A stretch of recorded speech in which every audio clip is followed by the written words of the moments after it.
Donnie Glover here. Welcome to New Life Recovery Show every Monday, Wednesday, and Friday at 12 noon. If I think better, I do better. A special guest today is a very special lady. Her name is Natasha White. I think she's a gangster. Stop it. But I'm not. she's a very serious advocate for people behind the walls and people coming home. Natasha, welcome to the show. How are you? I'm good. Thank you for the invite this morning, Donnie. I'm just trying to, life is life in right now. And to be expected, it's a process after reentry, a lifelong process. Life is life. And I know you had a loss in your family. My prayers go out to your family. Thank you. Grief is something no one can tell you how long it lasts. Right. No one can rush you through the process. I remember when my mom's passed, a family member said, "Get over it." Yeah. Yeah, so my mother-in-law passed away, and it was very unexpected. She had been having problems with her stomach for a while, and we were under the impression that it was due to the diabetic medication metformin. So the weekend of Memorial Day, she went to the hospital. Within a week, she had had a stroke and was diagnosed with stage 4 cancer of her liver, pancreas, and lung. And Juneteenth, she died. So, with my husband being incarcerated, and my sister-in-law suffering from severe mental illness, it was a struggle just trying to claim her Yeah, body. you're here in Maryland. No, right now I'm in Virginia. You're in Virginia. So that means you were going back and forth from Virginia to New York. For 2 months straight. I spent during the summer months, maybe between May and July, 7 days in my house. And my dog was pregnant. Like, it was just too much going on. My dog was pregnant. My mother-in-law died. They went the feds would not let my husband say goodbye to her. Deathbed visit, funeral. He couldn't come to nothing. And I basically had to commit my sister-in-law or get her, to act out so that the police and the ambulance could take her so we can get the necessary documents out of the house in order to claim her body. It was insane. And threw me in debt. So that's what's been going on over here. If you put that GoFundMe in the chat, I can put it up on the screen. I would prefer not to do that. Okay. I would prefer that you share that privately. Okay. I can honestly say that one of the major issues I have, or a lot of us have, that are freedom fighters in the movement, and previously incarcerated, we work with people that might stand next to us, but not with us. So sharing, my struggle is, let's just say, got to be cautious on who you let know you in a bad situation. Yes. Okay. So let's get to it. What are we talking about today? Well, I want to talk about just you dealing with those situations. The dog pregnant, your sister-in-law Right. with mental illness, dealing with death, dealing with burial. How did you do it? So one thing I can say that I am grateful for is my struggle, because and people may not understand this, but I don't see death the way other people see death. So because I've been, experienced so much violent deaths in my past. My first husband was murdered in 98. The majority of my friends died violently, So when somebody dies of natural causes or illness doesn't affect me the way it would affect others. It doesn't shut me down. Let's just say that. I am. It's almost a relief. No, it's like it's not I wouldn't say it's a relief. It's just not sad. Like, oh God, you know what I mean? To the point where you're in such grief that you can't function. You know what I mean? You get a phone call that says your husband is missing and nobody knows where he is for 3 days. And then they find him in his car, handcuffed, tortured, and shot twice behind his ear. That's traumatizing. That will shut you down. Somebody go to the hospital and don't come home. Yeah, it hurts. And you know, you may regret past incidents that happened with them. You may regret not still being close to them or not, but you are able to process without it re-traumatizing you. I don't know many people that died of natural causes besides my grandparents. And maybe one of my friends, she had an asthma attack a couple of years ago. She died. But other than that, everybody I know has been shot. You know what I'm saying? Would you say that you become numb? Yes, absolutely. I would absolutely say that. But I'm also a go-getter. So, you know, I know that the longer I sit and think about something, the less likely I'm going to get anything done about it. So literally, my mother-in-law passing away, I did everything from making sure we were able to claim her body to funeral arrangements to writing the program, to ordering the flowers, like everything. My sister-in-law Ebony, you know, helped me with that process. But my sister-in-law Monique is severely schizophrenic, and then she has a kid in college that plays basketball. So not only are we fighting her to get in the house, we're fighting her to stop driving him off the wall. We're fighting her to get the pocketbook. We're fighting her to claim the body. We're fighting her to get ID. So I spend more time fighting and getting things done than I did thinking, period. You know, I could say that if anything hurt, what really hurt was that I knew my ex-husband was, and this is my ex-husband. I knew my ex-husband was suffering, locked in his cell, and with no control of nothing. You know, so, but as I said, I'm a go-getter, so I made it work. We got it done.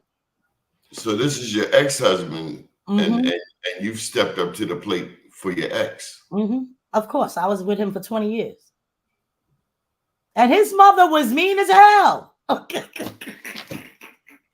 His mother gave me hell since the day I met her. Please. How did you look past that to be there for him? He was, I mean, I love him. What do you mean? There's no way. Nobody could stand in the way of that. Nothing. Nothing. I love him wholeheartedly. Wholeheartedly. So one of the things you wanted to talk about today was relationships. So I'm hearing you say that even though he's your ex, the love is still strong. Maybe you can't get along together, but it doesn't change the love. Yeah.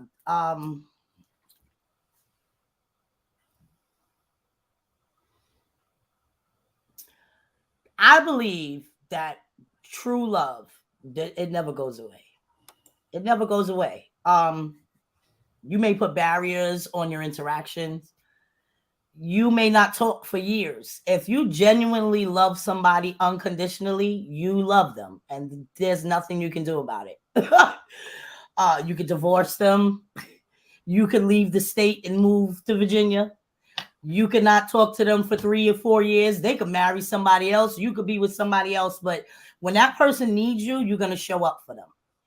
And I believe that anybody that has been in love or has genuinely loved somebody, even if they're your partner and this is your ex, they will understand that as well. So, you know, when somebody tells me they love me, I know automatically if it's true or not. Because if you love me when I need you, you coming.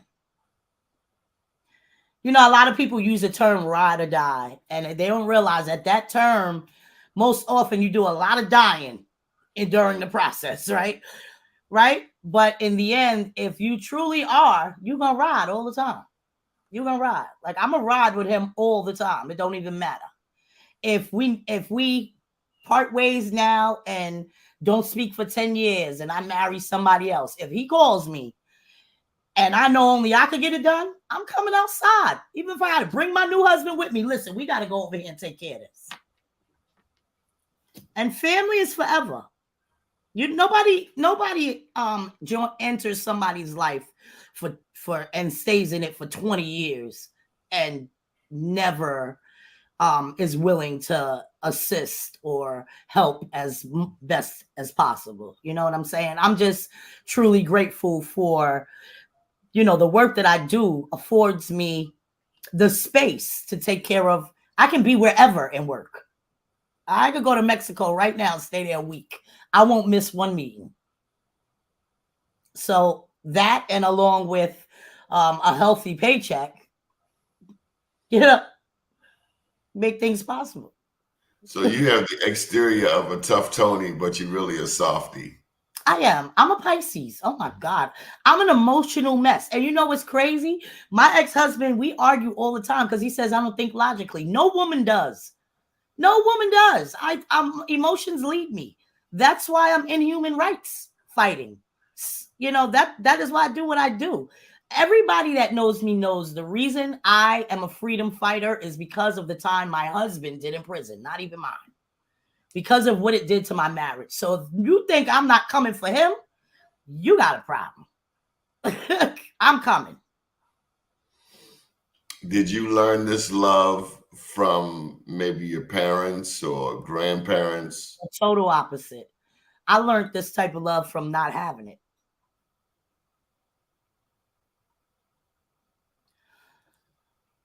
Oh, hold on a second.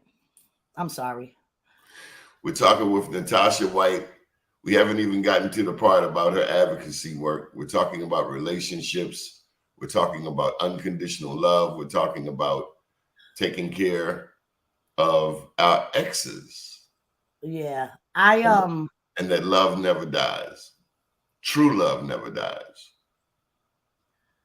And what I really want to talk about, when I told you I wanted to talk about relationships today, I wanted to talk about how hard it is to have a healthy relationship after long-term incarceration, and having healthy boundaries, because I notice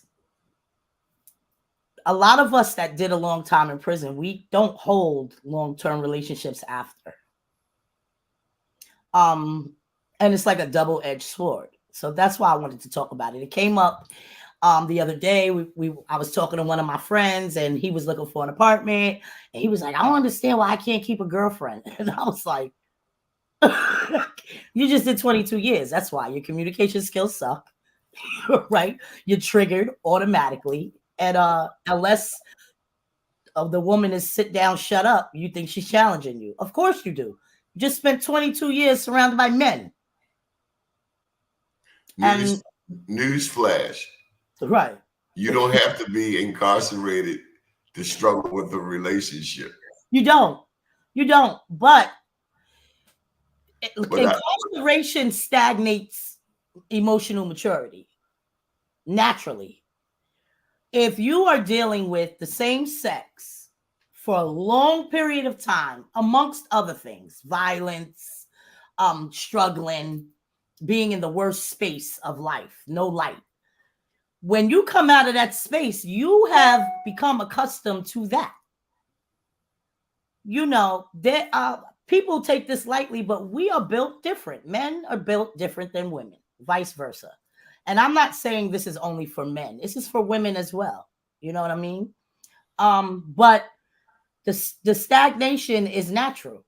Anybody that's done a long time in prison is definitely stagnated when it comes to natural maturity, because you do not deal with a large perimeter of different personalities from different sexes. And that's a fact, it's a scientific fact. Why do you think they use the term, if a man goes to prison, if a person goes to prison at 18 and doesn't come home until they're 50, their emotional maturity level is like at 30. Now I'm 50 dealing with a 25-year-old emotionally, right? They're not as trusting. They're not as eager to opening up. And if they are, they're very guarded or very aggressive. That is because that is how you function in prison, period. There's a certain respect level in prison as well that is not exercised in our regular everyday society. In prison, you know not to touch my stuff. You know not to move my stuff. You know not to even speak on my stuff. At home, you don't know not to do that. At home, everything goes out the window. You know what I mean? Oh, so I gotta work and go somewhere. And I wake up in the morning and you've taken my car to go wherever you want to go. And now I'm stuck in the house. So when I call you and say, where you at? What do you mean where I'm at? I'm grown. Well, hold on. But automatically we're both defensive, right? That's because our communication skills. You're going through the same thing I'm going through. But yeah, that's why I wanted to talk about relationships. I even noticed that within the freedom fighting space, those of us that work together and have basically become a family, we spill on each other. So like, we'll be at an event and we'll be having a good time, and one of us are going through whatever we're going through with our partner, and the next thing you know, you mix alcohol with it, and now every woman in the earth is a bad woman. This is what I just recently went through with one of my comrades who I'm so close to that when he's drunk, we have to find him a room. Okay. And he spilled on me like black women don't support black men. I'm like, I did 15 years for a black man. What are you talking about? I just buried a black man's mother. A black man that I don't even like anymore. So that's why I wanted to talk about relationships. You're mighty quiet. Let's go. I'm listening, sister. I'm 56, and at 56, I'm learning to shut up. Well, I hope I learned before then. So I've had this discussion, and to say that black women don't support black men is a broad brush. Some black women may not support black men, and some black men may not support black women. But I've seen many instances where black men and black women support each other, very much so. And a lot of times it's based on our experiences and what we see. I was sharing with a friend how I was locked up all of 3 days in my lifetime. I live in Sandtown where Freddie Gray got killed. Mm-hmm. Many of the men around here have done time in prison. And I was sharing with her, she knows nothing about prison life. Right. I was sharing with her that it's common to hear a black man in my community say, you don't know nothing about bitten. And I don't. And that's good. It is. Right. But here, even though I love college, that was my thing. Right. Still do. Finishing up my master's now. But the reality is, you consider that 38% of the people in prison are black men. The neighborhood I live in here in Maryland, probably sends more people to prison than any other neighborhood in the state. Yeah, Baltimore has the highest incarceration rate of Black men and boys in the country. Let me clarify. In the country. So let me tell you how you can compare that. You ever been to a prison before to visit a man? Yeah. How many women do you see there visiting? It's been a while, but I've seen women visit men. That's what I'm saying. What I'm saying to you is, you go visit a man in prison, the visiting floor is packed. And the majority of the visitors are women visiting a man, right? You go to a woman's prison, not only is the visiting floor almost empty, but the majority of their visitors are their parents. You will hardly ever see more like a large amount of men going to support women in prison. You go to prison, if your man ain't in prison, by the time you come home, he got a new wife. The only person coming to see you is your mother, and that's because she's bringing your kids. It's a total opposite for men. So for a man to scream and yell and tell me that Black women don't support Black men, you're talking to a woman that did 15 years in prison and never had a visit. Meanwhile, my ex-husband is in prison right now, and I'm on every visit. Every visit. And I have to go to New York to see him. Thank God he only get one visit a month. So when I say talk about relationships, I mean all kind of relationships. And after incarceration, because they're all difficult. It is difficult for me to have friends, especially friends that were not locked up with me. You know, I still got my childhood friends, but they live in New York. When I go to New York, I might go outside and see my friends. We might hook up, but I don't have to be around them on a daily basis. Friendships are hard for me. I have a phobia of large crowds. So if I go somewhere and there's a bunch of us there, as soon as it's over, I'm out. I don't want to go have drinks. I don't want to do none of that. I need to be by myself and sit with my thoughts. Communication. I've always been aggressive, right? And now I'm standoffish. So depending on how you speak to me will determine how I respond will determine how I react instead of responding. It's like a natural protection over myself. Like I'm extremely guarded.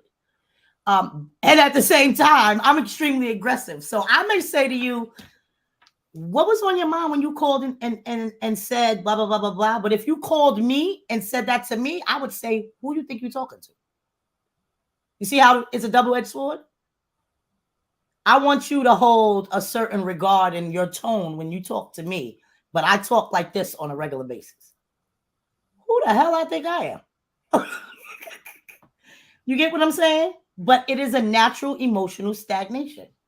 And our experiences, especially after prison, because in prison, nobody's treated nicely.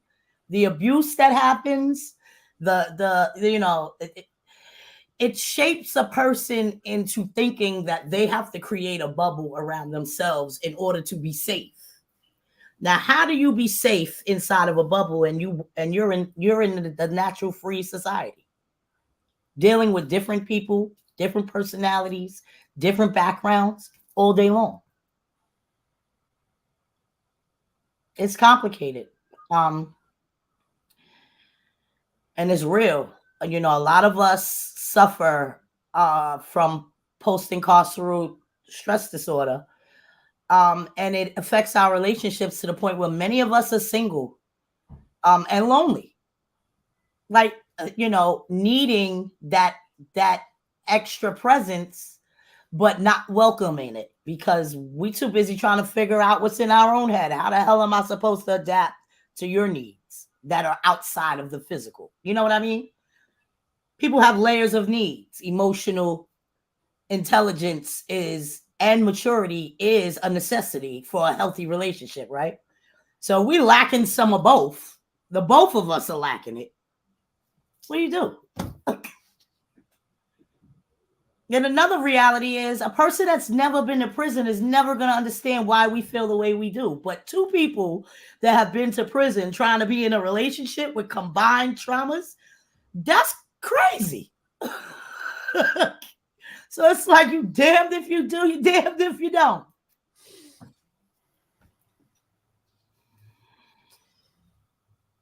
Are you going to write a book? I am in the process of writing it. The type of book I want to write is clashing with what I need to write. You know, I don't want to write a book about all my experiences. I really want to write a book that highlights an experience and then tells you how to heal from it. So as I'm writing the book, I'm working on the healing. I can't write what I didn't do. You know what I mean? I also, there's some people in my story that I really don't want to hurt them. Change their names. No, the truth will hurt. That's impossible when we're talking about, your life story. Like my mother is my vice. If I write about her, she ain't gonna talk to me ever again. And I'm not saying that to say my mother was a bad mom. My mother was 14 when she had me. So even right now, we got an issue. So I want to be truthful in my book, but I want it to be healing to whoever reads it, including my mother. Plus, I'm scared of her. Yeah. Tell me about God. How I feel about God? Yeah. I feel like he's been very busy where I'm concerned. Some people say higher power. Me myself. No, I believe in God. I believe in God. I've had two different religions that I have followed, I should say, to the best of my ability. So I'm, as a young teenager and as a young adult, I was Muslim for many years. And I found it really hard because of my lack of humility. I thought you were going to say because you like bacon. I don't eat pork. I was joking. My lack of humility. I didn't like to be covered. I don't like to cover my hair. I want to wear makeup. And all of these things these are my own narfs. Narfs is a word. It's an Arabic word that means your own demons, right? The things that the bad stuff that lives inside of you, they're narfs. And really it was in my mind because regardless of what, God accepts you for who you are as long as you're willing to do the work. God is a forgiving God, right? And then I spent the later of my years studying Christianity. I love the way they worship. I love to hear a sermon and it's directed towards me and I can feel it. In Islam, it's not like that because you don't freestyle sermons. You know what I mean? The Quran is written the way it is, and that's what you study. It never changed since the first printing. But God is an intricate piece, a very necessary, the most necessary piece of your life. And anybody that is running around without it, I'll pray for you. I know that God allows miracles every day. Amen. He sure does. I'm a miracle. You are. And so is our friendship. I truly appreciate you. And I believe that God is the reason why I have the connections I have now. Because the life that I had before this one was a life of addiction, a life of abuse, a life of just straight fuckery.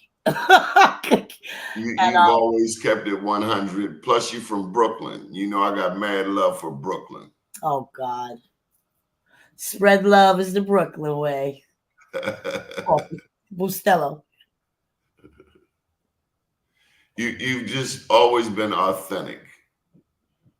Thank you. I never have to guess what you're thinking, and I love your advocacy work.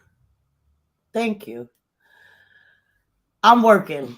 Um, And I have empathy when you told me about the solitary confinement. mhm, You have enlightened me to things, you and Victor Pate, to things I didn't know. absolutely. So shout out to Victor Pate. When it comes to solitary, I'm a little. Maryland is very far behind with their carceral system, period, which is kind of crazy since they got the highest incarceration rate in the country, besides Virginia. Well, of black men and boys, let's just say that. There are the highest population, incarcerated population, the state with the most prisons and incarcerated population is New York. But Virginia and Maryland arrest at a higher rate. Yeah, you're just a small state. That's why the numbers don't line up. The programs, the lack of programs, and the lack of accountability that the Department of Corrections in Maryland are held to is insane. They are supposed to release a report every year on the use of their restrictive housing practices. It is September, and the report from last year still has not been released. So I like to come to Maryland. I've even liked the people that I've met in Maryland, but that state politics, I don't understand why the legislative body, especially with it being a majority black state. Now, we all know that black people are incarcerated at a higher rate. 30% black. 30%. Well, we know that black people are, the governor is black. I'm pretty sure he got some black cousins that been to prison. But he act like he don't know what restorative housing is. That shit blows my mind. You know, one thing I appreciate about President Barack Obama is he visited a prison. I'll never forget the picture. And, Yeah. you know, to have a black president, considering mass incarceration, to have a black president visit a prison, for me, that was very special. At bmorenews.com, we studied, you know, for the past 22 years, we've covered black business, public education, returning citizens, affordable housing, universal access to healthcare. And returning citizens has always been important because of where I live. And because of I hate that term, right? Okay, I'm sorry. Let me ask you something. No. What's the proper term? Formerly incarcerated. Formerly incarcerated person. They're calling us returning citizens. We didn't go to Africa. We went to jail. We're still counted on the census. And the crazy part is you're counted. I apologize. Wait a minute. No, I'm not yelling at you. I'm clarifying something. Formerly incarcerated. Formerly incarcerated people. That's the one thing you and Victor Pate have done. You've enlightened me to the language, and you've helped me to become more sensitive to human-centered language. Yeah.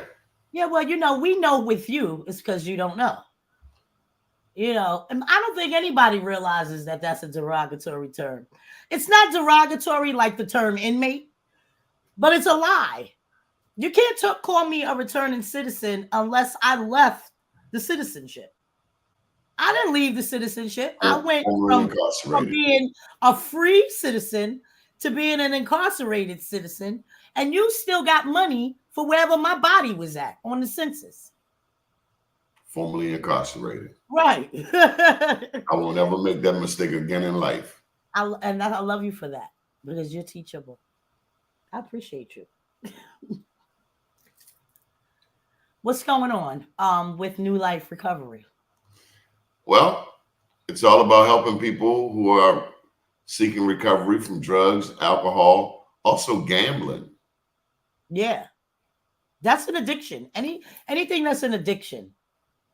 Sex, food, you name it. Addiction is serious. And shopping, hey, I know I'm addicted to that. I just transferred my addiction from drugs to shopping. That I don't know. I think that's one of my major problems. Luckily, I haven't been able to do it lately. I've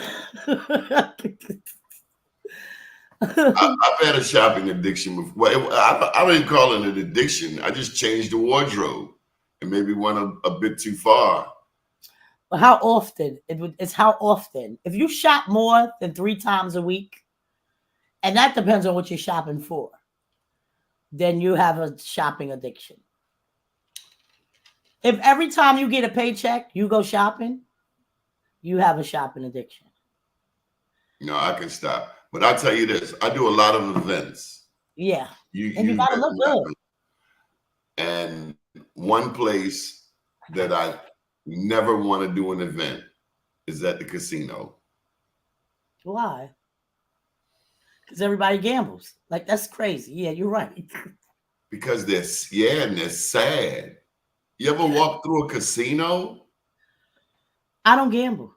I've been to casino. I've only been to one casino, and that is the new casino in Queens by the airport, right? And the only reason I've been there is because they have live shows on the top floor. I don't gamble. I, Anything, listen, I don't play. If there's a 50% chance that I'm going to lose in whatever it is, I don't it's want to watch. Casino Live down there in Anne Arundel County. Never been there. When you walk through there, They look sad. for me, they look so sad. Yeah, because they losing their money. You see people, I mean, you only have to go to the casino. A lot of these bars got the one-armed bandits. And I know, man, he's gone now, but people would go in the bar like 12 o'clock, 1 o'clock, and he ended up closing the bar and let them stay in there. Oh, Lord.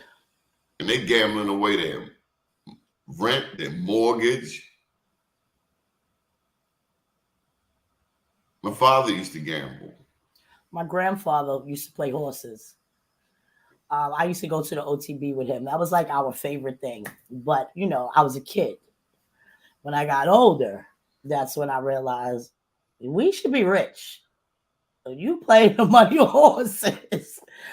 But I'm just happy that is not a habit that I picked up. Yeah. I don't even know I don't know how to play poker. I don't know how to play dice. I don't know how to gamble. I don't even know how to play the lottery. I don't know how to. If I ever bought a lottery ticket, it was the pick 4 and they just give it to you. You don't pick nothing. You just buy the slip. I don't even know how to do that. I worked at the corner store when I was about 20. And I worked the lottery machine. And I remember this one family. And honestly, they were the poorest family in the neighborhood. And they gambled the most. That's why they were the poorest family in the neighborhood.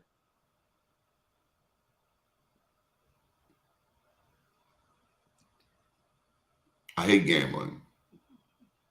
I remember when we moved from East Baltimore to West Baltimore, I saw my peers shooting dice. And it's a whole language to it that non-gamblers don't even understand. But at the end of the day, I just knew it wasn't my stick. Right. So tell me about your advocacy. What have you been doing in the realm of formerly incarcerated persons? So I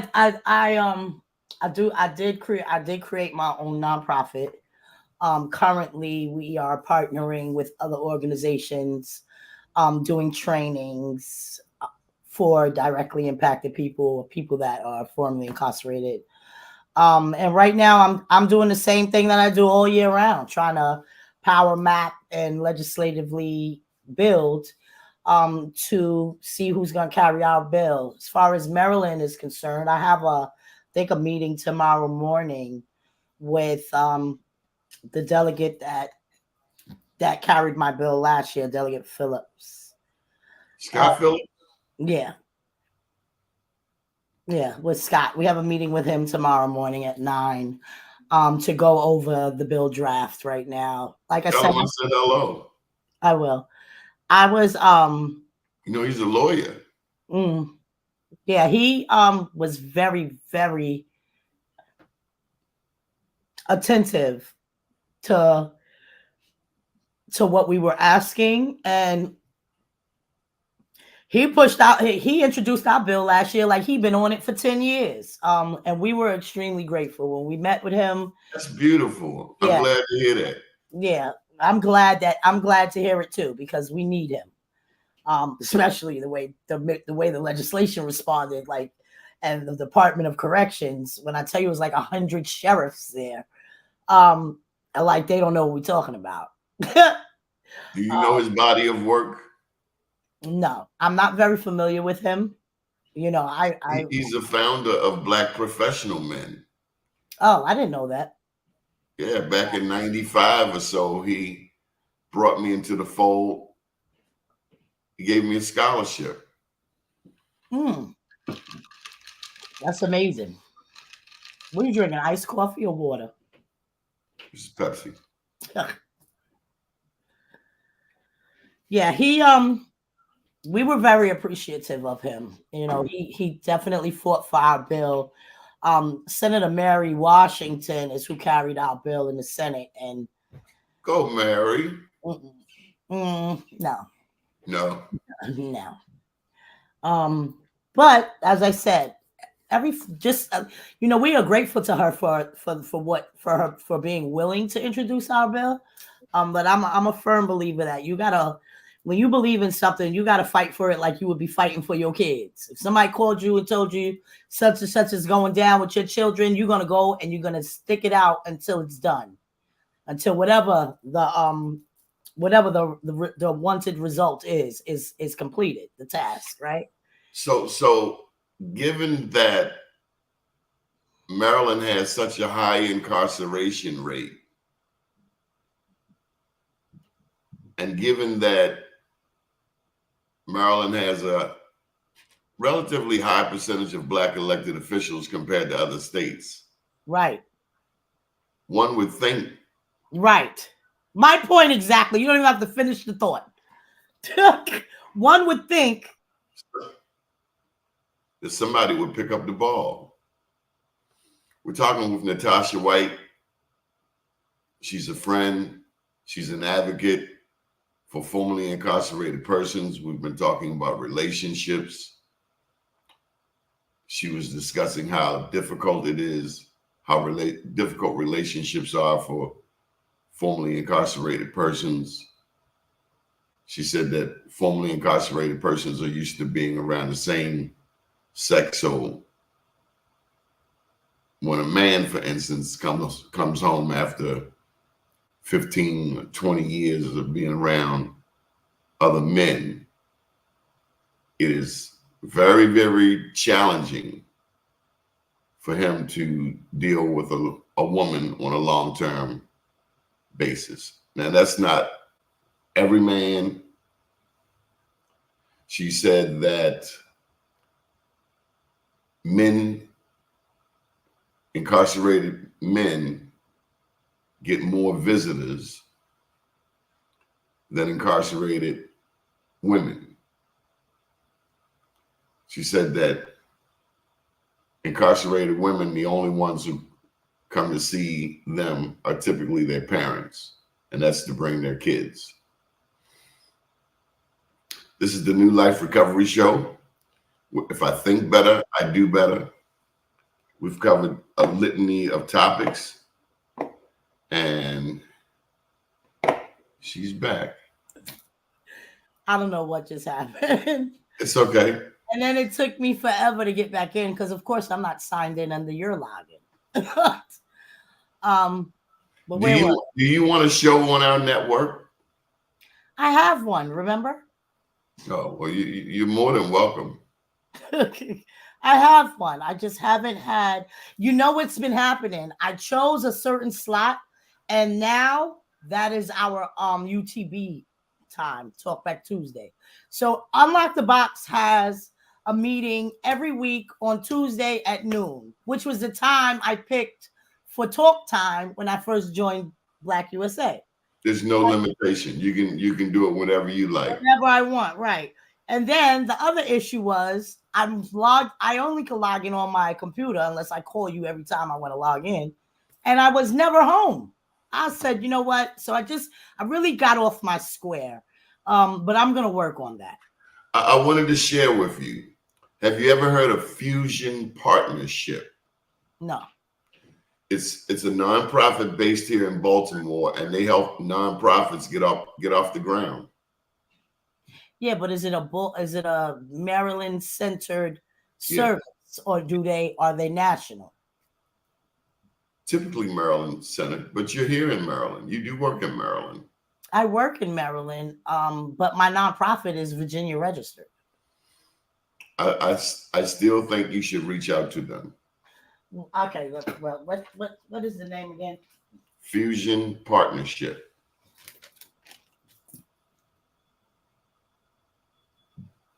Okay. And as for Allison or Sarah. Well, technically, being that most things are done on Zoom these days, even the services that I've already been providing, I'm pretty sure I qualify for grants from any nationally. So, but I will. I'm going to look it up as soon as we get off this show. I'm going to send you the number. Okay. So tell me about your advocacy work. Why is it important? Why is paying attention to solitary confinement so important to you?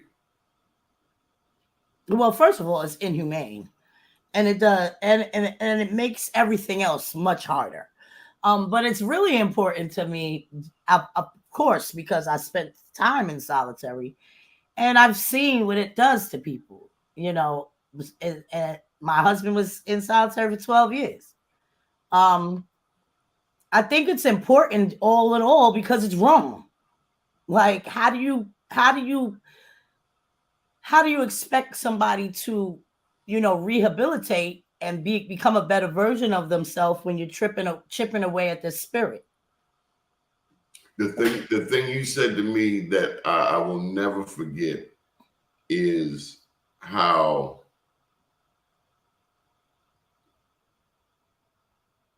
they release people from solitary straight onto the street. Yeah. Right. And the underlying question is, when do they get therapy? Right. So I'm gonna tell you this. I don't think there's a person in the world that don't need therapy. However, people that have been isolated or, incarcerated, definitely need therapy from day one. What a lot of people don't understand about solitary confinement is it can cause issues that therapy can't fix. They're irreparable because it chips away at your brain, like the parts of your brain that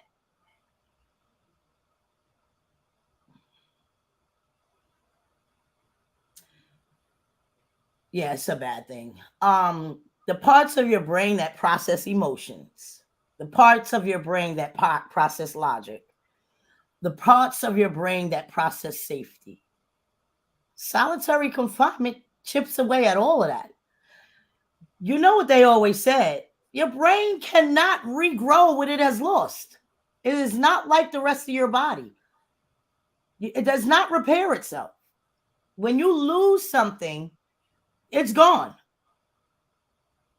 So it's like a slow death. It's like it becomes a disease of the mind that progresses slowly but surely. No amount of therapy. There are people that have been isolated for so long that they can only communicate through grunts and barks. They can't even talk anymore.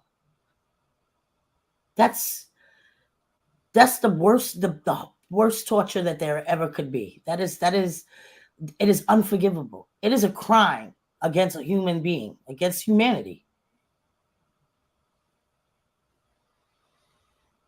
You survived. Yeah, I survived, but not without I just explained to you that this is the safest place I could ever be, sitting in my house by myself. I with your survived. with your Pac-Man machine. That I never play. It's just sitting there. It just sits there. People But that come over play that. Right now, it's just sitting there. but I imagine you're better off than some people. I'm better off than a lot of people. Um, and I think because I knew they couldn't keep me. You know, you have people in prison that are doing life 30, 40 years. Also, you know, everybody's strength is different and for different reasons. I went to prison. I wasn't an innocent kid that didn't experience all type of traumas, which resulted in me being so angry that I think my anger finally helped me because I was so pissed off. I refused to let them break me. What were you pissed off about? Everything, life, life had been lifing. By the time I went to prison, I had been a drug addict. I had already been in kiddie prison. I had been raped. I had been shot at. I had been stabbed. I had been in the street doing street shit. So, you know, I wasn't. Do you ever talk to kids? Oh, I'll talk to kids a lot. I present at schools at every level except for elementary, but I have spoken at career day at elementary school as well. I just, you know, you have to tailor what you say to the audience. Don't want to scare the shit out of the little kid. Yeah, I don't want to. Well, depending on who you're talking to, I did a platform, a panel. It was called Superheroes, for a school in Brooklyn, school in Farragut, and they were fifth and sixth graders. And the second grader, whose sister was in the fifth grade, snuck into her classroom so she can be with her sister. And when the teacher asked what she was doing in the class, she said, "I don't want to be by myself because mommy might not come home today." Her mother was in front of a judge. So, you know, that's different from talking to the fourth grader that lives in Short Pump, Virginia, who has rich white parents and ain't never been to prison. It's more of a reality in Brooklyn. Yeah, absolutely. Trust me, you ask any 5-year-old in Brooklyn what jail is, they know. They're going to say where uncle is, where auntie is, where mommy is. Not anyone, you know, not everybody, but majority of children by the time they're in school know what jail is. And it ain't because of the TV shows. It's from personal experience. Right. Right. What do you want to see America do about it? About mass incarceration? Mass incarceration means it affects everybody. It doesn't. America? Oh God, that's a hard question because there's so much other shit that we need to fix. When America starts to see all people as equal and worthy, then finally America has opened its eyes. Then they can ask me what I want them to see.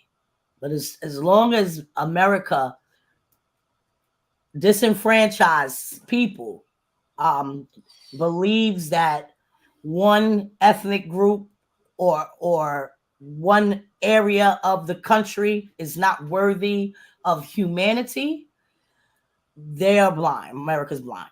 So as far as incarceration is concerned, that's a whole show, because the system needs to be recreated.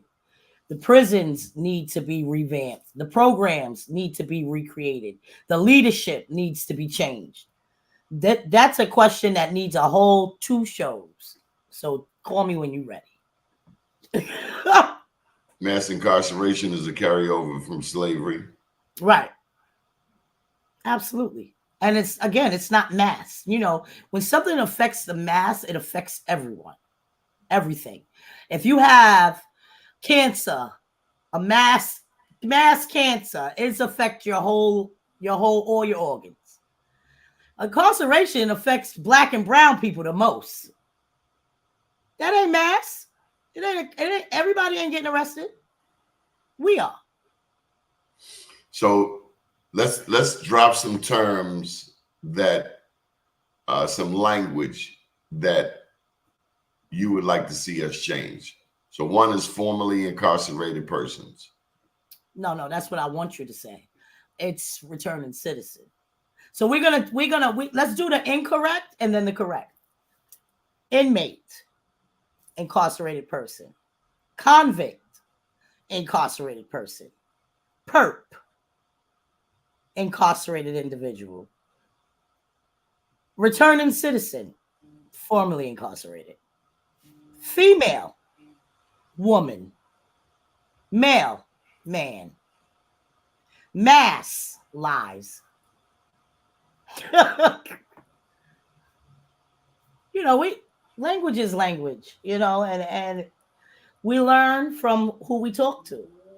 You know, people that are trained to be correction officers, they are taught to say inmate. I have a friend who just became a correctional officer, and every time she come in my house talking about some inmate, I tell her, get out.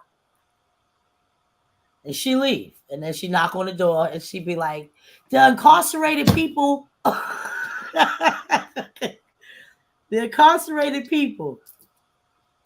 I think as long as there's people in this world like me, you, Victor Pate, Gwen Levi, that this world has potential to become something special. We just got to do the work. I love you. I love you more. And I got to go. It's 12:59. Thank you for joining me. I sent you my thing. Send it through your network email, not on Facebook. Understood. Love you. Talk to you later. All right. You've been watching the New Life Recovery Show. If I think better, I do better. My name is Donnie Glover. We'll be back Wednesday at 12 noon. Have a beautiful afternoon.